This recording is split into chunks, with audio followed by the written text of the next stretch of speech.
Hello and welcome to the Swiss Connection. I'm Susan Masika. The World Economic Forum is underway in Davos this week. For 50 years, the forum has been a venue for the world's political and business leaders. But increasingly, the big humanitarian aid agencies go to Davos too. The heads of just about every UN organization will be there, as will the president of the International Committee of the Red Cross. For this edition of our Inside Geneva series, Imogen Folks has been talking to humanitarian leaders to find out why Davos is important for them. Hello and welcome to Inside Geneva. I'm Imogen Folks, and today, well, it's that time of year again, the time when the United Nations gets rather quiet and the trains up to the mountain to the World Economic Forum in Davos get rather busy. The WEF is 50 years old this year, and given its self-proclaimed aim of improving the state of the world, it should be the ideal place for the UN's humanitarian agencies to get attention and money, maybe, for their work. Our podcast today will ask how useful it really is for the aid agencies to go to Davos. But first, let's hear a little sound snapshot of some WEF highlights over the years. If you go back 50 years to the time when the forum was conceived, the whole idea was to make the multi-stakeholder concept come alive. Today we're announcing that we'll spend over $10 billion over this next decade on vaccines. The forum managed to convince Mandela and de Klerk to try to reintegrate South Africa post-apartheid. It has been my great privilege to fight a struggle for freedom that the world adopted. What climate change has done, it's monumental around the world. People moving from where their families have lived for centuries because they can no longer afford to feed themselves. Putting people in faraway places and pretending that they don't exist, that is not ethical, it's not sustainable, and it's not conducive for human growth. I'm passionate about serving a group of alternative thinkers who have not only dreamt up great ideas about how the world can be more fair, more inclusive, more just, more sustainable, but are actually proving it's possible. It sounds fantastic, doesn't it? Improving the state of the world. Or is the World Economic Forum, as some cynics suggest, just a corporate schmooze fest? I've heard it described as kind of a speed dating for the rich and powerful in a gorgeous alpine setting. Well, here to discuss that, I've got three amazing guests, all of whom know Davos, and some of whom, anyway, are actually attending the forum this year. First, Kelly T. Clements, Deputy High Commissioner for Refugees, Vinay Saldana, Special Advisor to the Executive Director at UNAIDS, and Heba Ali, Director of the new humanitarian UN and WEF Watcher, and herself one of the WEF's network of young global leaders. I'm going to start with you, Kelly. A very basic question, which I'm sure a lot of listeners ask themselves. Why are you going? Thanks very much. Glad to be with all of you and talk about this important topic. You know, we actually debate this each year as to whether or not we're going to go again in January to Davos.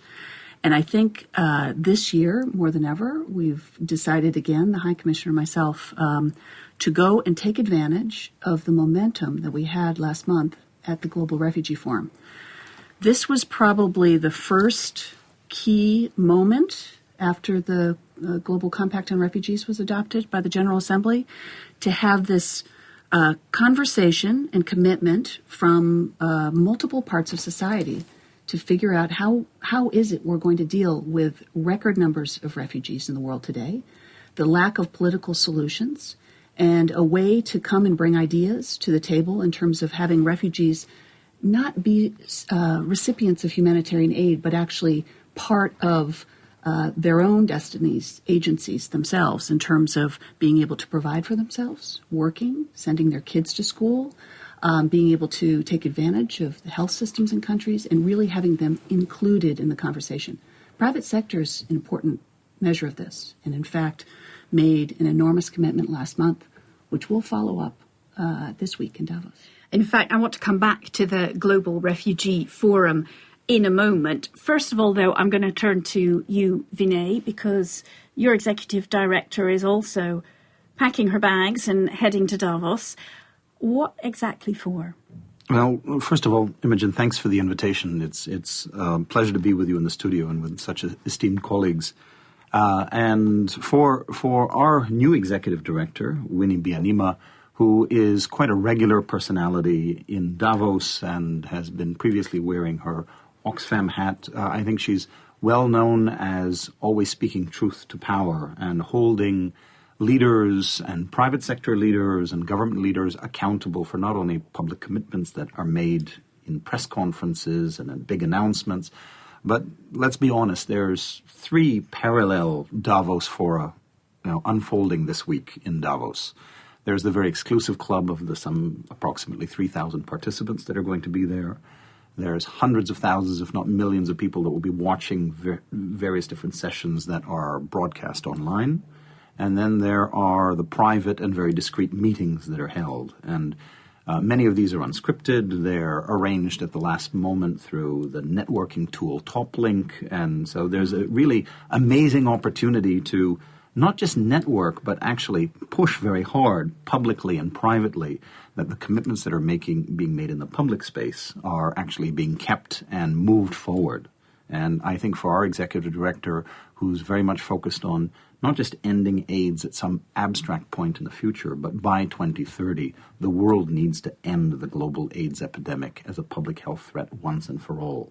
And we're not going to get there only by champagne-inspired meetings in the mountains of Switzerland. It's about holding both government leaders and private sector leaders accountable for the commitments that they've made and really picking up the pace of action to accelerate things, because business as usual certainly won't get us there. Heba, let's bring you in because you're a regular visitor to the World Economic Forum and a really keen UN watcher. This is what you write about for the New Humanitarian, and you've looked specifically at this issue, the humanitarian world and the World Economic Forum. How do you see it? I think for a lot of aid agencies, it puts them in something of a dilemma. And it's certainly, as Kelly said, a question we ask ourselves too before going. And the first time I went to Davos, we had some of our readers tweeting at us saying, so now you've gone from amplifying the voices of the most vulnerable to hanging out with the most elite. And so you can recognize the inherent tension there. But on one hand, I think aid agencies rightly recognize that the landscape is changing and that the UN and governments no longer hold the monopoly on solving the world's problems and that everyone needs to be part of the solution. And similarly, that's part of the reason we rebranded to the New Humanitarian, to recognize that there were new humanitarians emerging from private sector, from civil society that needed to be part of the conversation. On the other hand, there's a quite established critique that if we accept that the elite and the capitalist system that they are built upon is at fault for the massive inequality we see in the world today, should we really be turning to them for solutions to the problems that, in many people's views, they created? And that not only by doing so, you have 2 risks. One, that you're playing by their rules. And so the solutions that the private sector is likely to put forward and embrace are ones that maintain that system and don't threaten their power. And secondly, that you are window dressing or somehow, credibilizing the whole endeavor. And I think those are the difficult questions that certainly I've asked myself and that aid agencies have told me that they're asking themselves year on year. And I suppose you see that on balance they decide, not all, but some, to keep going.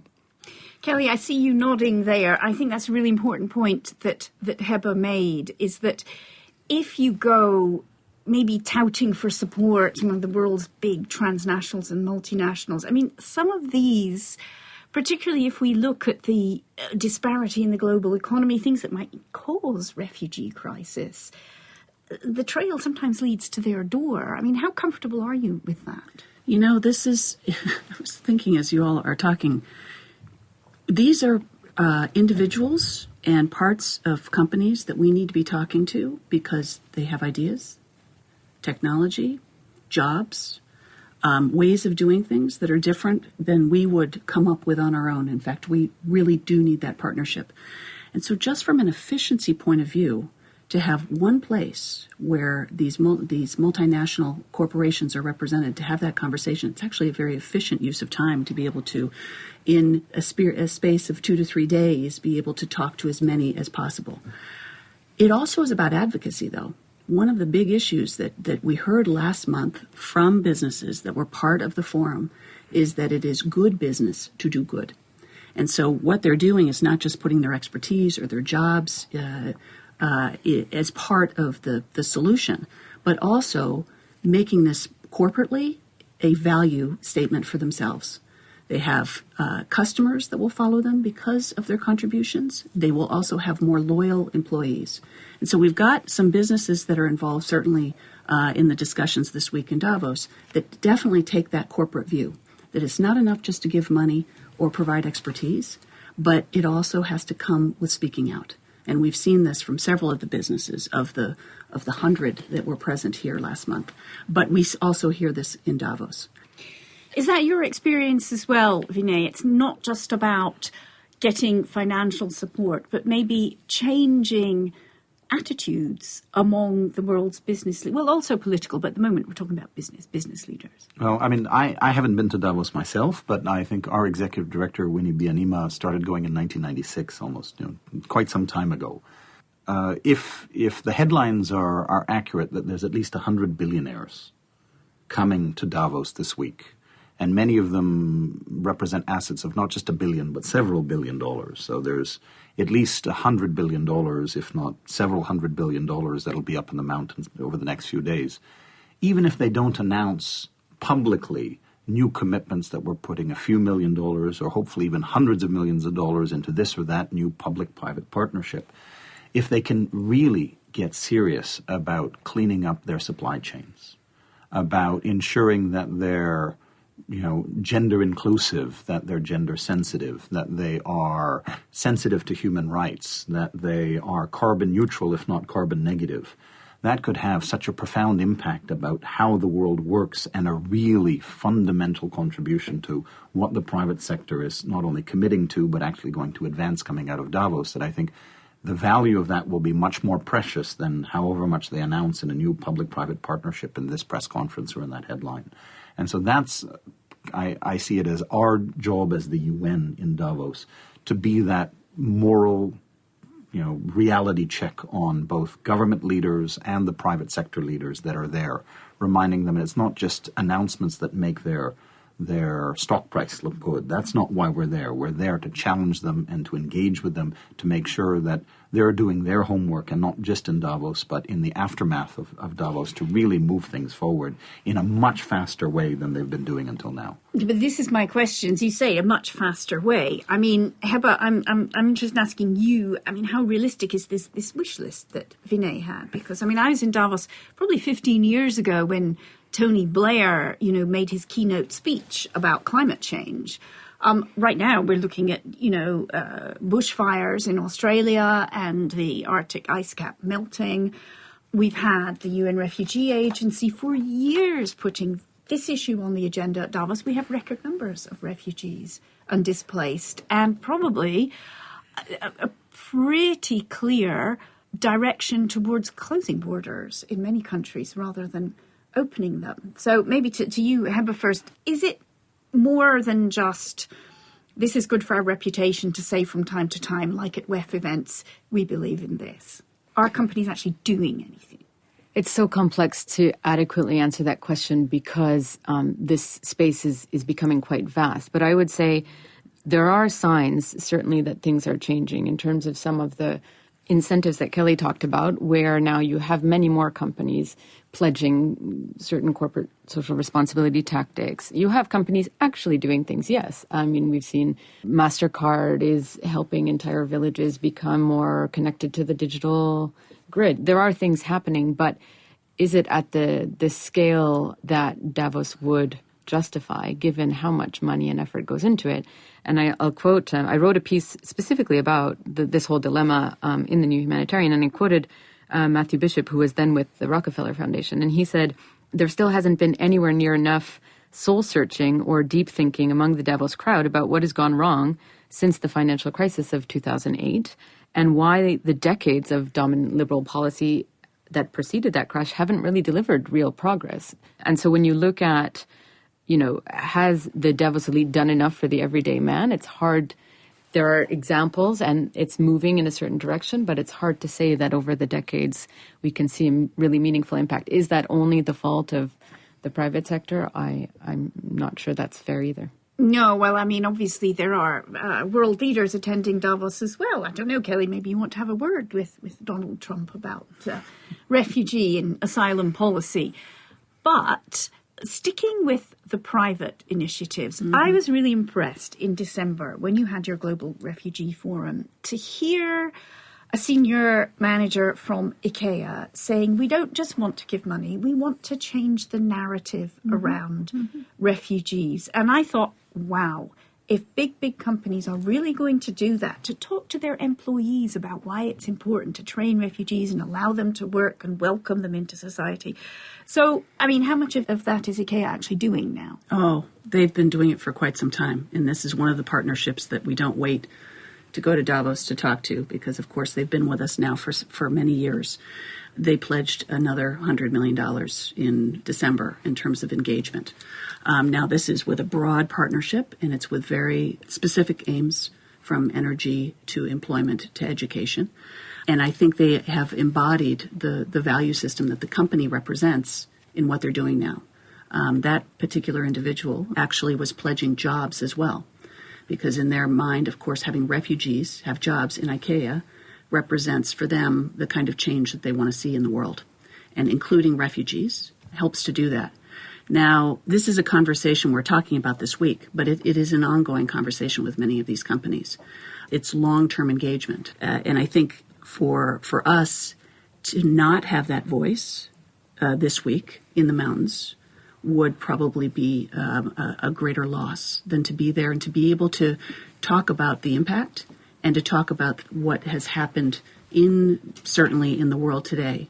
We have not been going to Davos for years and years. We actually started in 2015 going intensively in terms of being part of that conversation with world leaders, in fact, but also I heard with business. Antonio Guterres was totally against it when he was head of HCR. He did not go for the 10 years that he was High Commissioner, or at least he went a couple of times and then didn't.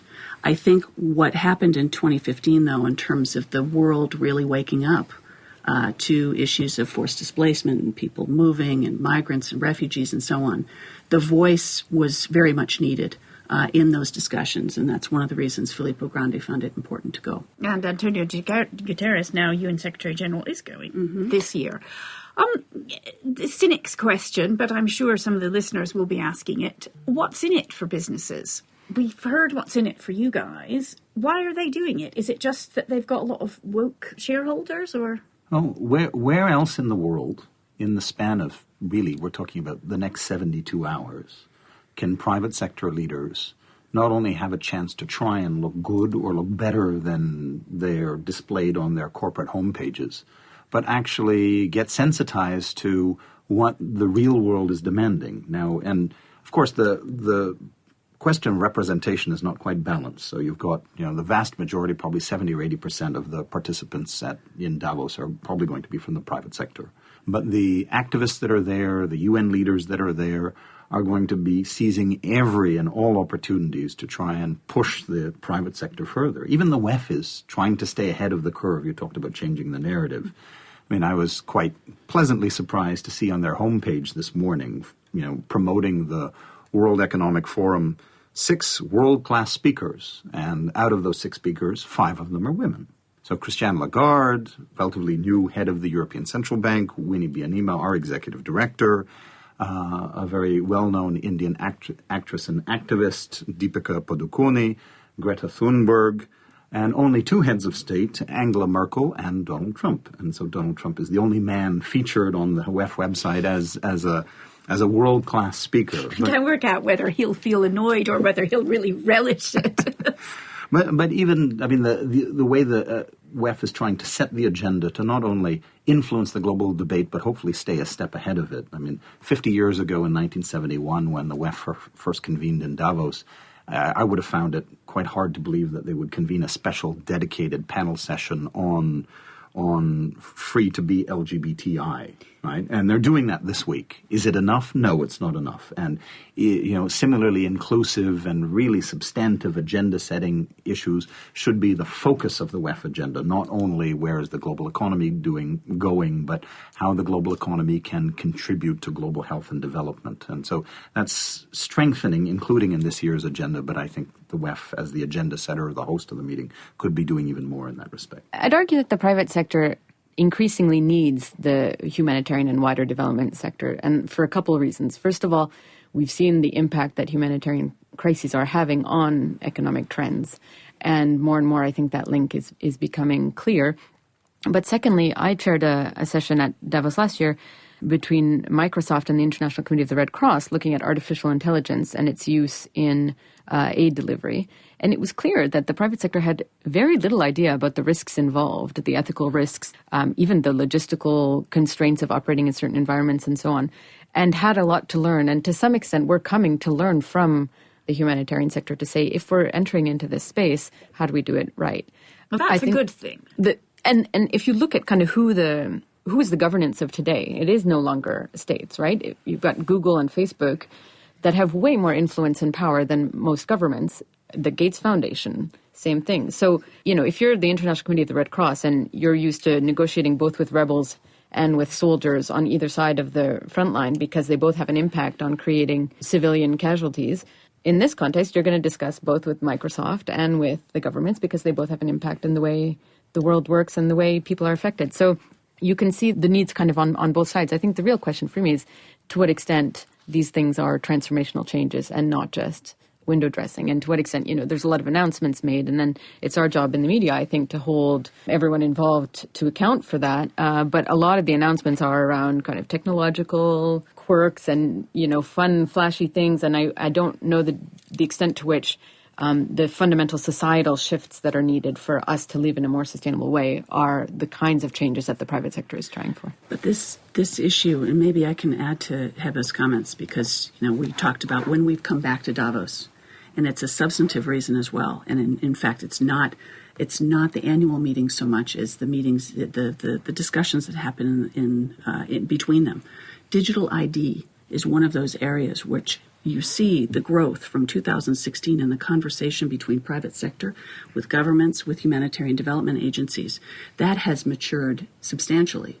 The think pieces that we've done that now have been translated into concrete contributions in terms of how we take that forward. We couldn't do that without talking to mobile network operators, talking about regulation or the lack thereof, data protection, to get to the comments that you've just made about AI, artificial intelligence. Similarly, to have those conversations about making sure that the privacy of the people that we're serving are protected in all of this. So that's the kind of conversation we couldn't do if we didn't have all of us somehow involved in that discussion to be able to then take it forward very concretely. So there's a huge amount going on and some fascinating discussions, conversations happening between the humanitarian community, business, and of course, politicians. I just want to come back to something that Heba said almost at the beginning, that, are we tinkering around the edges of a system which caused a lot of our problems anyway? And how sustainable is it going to be, these public-private partnerships, these conversations that you have? Should there be another 2008? Should there be another global financial crisis? Would the whole carefully discussed edifice and these promising new avenues that you're exploring, would they could just come crashing down around you? Vino, what's your thoughts? Well, we can see in the days and hours to come how quickly can Davos react in real time to the unfolding outbreak of the coronavirus in China. That will be interesting. It's happening in real time as the leaders arrive and participants arrive in Davos. How quickly can Davos not only maintain the agenda it's been set and agreed to and formal participants, but also accommodate and reflect seriously with certainly many of the global health leaders in Davos and many heads of state and many ministers there, can they reflect on this in real time and have discussions on that issue as well? But on the issue of long-term sustainability, perhaps something that is so slippery in the Davos universe is there is not only very limited transparency for what's going on outside of the broadcast sessions that are publicly available, but is there a system for tracking the commitments? I mean, the UN, through the Sustainable Development Goals, a lot of time and effort has been invested with member states on coming up with what are the indicators, what data is going to be provided, how reliable is that data. But there are some very important conversations that are going to be happening in Davos in the next few days. But how do we measure this? How do we hold the participants, including from the private sector, accountable for what has been promised or discussed? That's a piece of the puzzle that I think we're still missing. Kelly, what do you think? No, I was just thinking about, as we prepare for this week, some of the most interesting conversations never see the camera. The political discussions in terms of, I'm thinking about last year, for example, and how important some of the discussions we had at that point about Venezuela, the fastest growing refugee and migrant crisis in the world. Now, what happened then in terms of the mobilization of resources, the engagement of the international financial institutions and the like? And I think those are the way that we can come together and very quickly be able to have points that each of us from our respective organizations and governments and businesses can do in terms of being able to find solutions quickly. I don't think that there is another choice. If we don't keep engaging, if we don't keep this conversation going, that when the world crashes down around us, there's not going to be a way to be able to connect otherwise. Kevin? I would say for the enlightened among those who go to Davos, certainly I'm a member of the WEF's Global Future Council for the Humanitarian System, and there it's co-chaired by MasterCard and the International Committee of the Red Cross, so both private sector and humanitarian.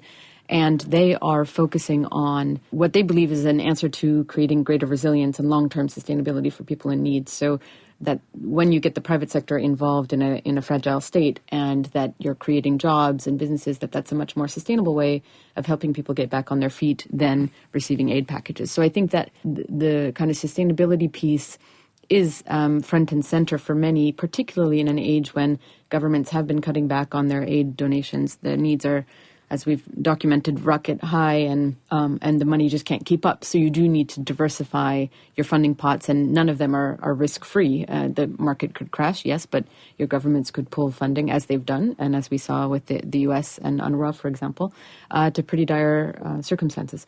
I do think, however, that the tinkering around the edges question is one that we all need to take a little bit more seriously. If you look at some of the not radical, I think actually very realistic predictions about how the world is going to change when the climate crisis reaches its climax. Which could be very soon.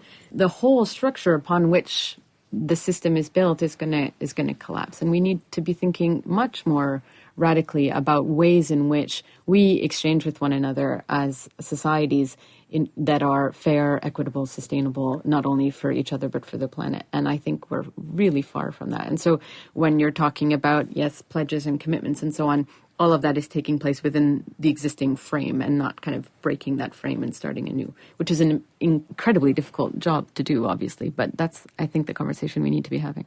We are, unfortunately, almost at the end. It's gone by very quickly this time. We could probably talk all day about this, but we're almost at the end of our allotted time. What I'd like to do, because Heba was talking there about huge challenges that lie ahead, particularly in terms of climate change and our planet, is Davos more a place where we need to have really, really creative, radical thinking? And if it is, what are the key things the three of you would like to say, oh yeah, that was discussed at the end of this particular Davos? I'll start with you, Vinay.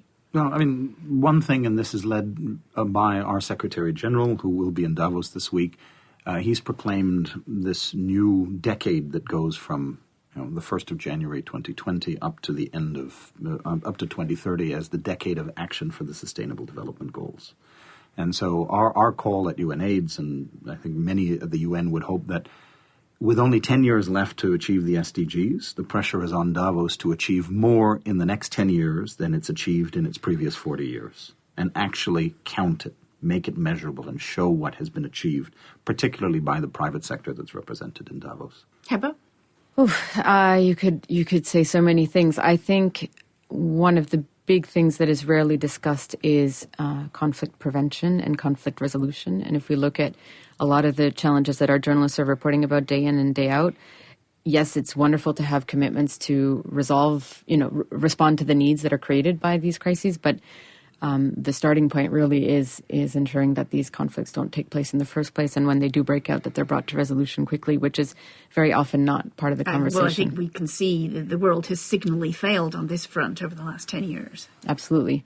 The other thing I would say as a journalist is, and Vinay talked about it earlier, the question around accountability and transparency, and how do we bring all of these conversations into the public domain a little bit more, and how do we ensure that there are, especially in an age in which media are in their own financial crisis and not necessarily playing that accountability function the way they otherwise might, that there is some framework for accountability to all of this. And Kelly. And for us, it goes back maybe to each of the contributions.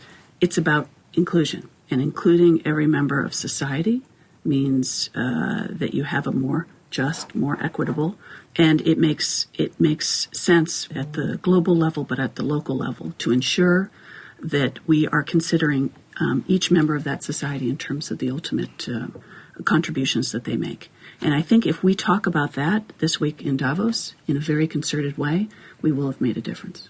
Okay, thank you all very much for joining us. Kelly Clements, Heba Ali, Vinny Saldana. I think the one thing we're all united on is that actually Davos is much more than a schmooze fest corporate speed dating in the snow. You can find out more about what's happening in Davos this week on the Swiss Info website. For now, thanks for listening. That was Imogen Folks. And as she mentioned, at swissinfo.ch, you can find out more about what's going on in Davos in January, as well as what happens year-round in international Geneva. We produce this podcast a few times a month, so subscribe to the Swiss Connection to be sure you don't miss it. Thanks for listening, and thank you to studio technician Donnie Wheeler. Signing off for all of us here, I'm Susan Masika.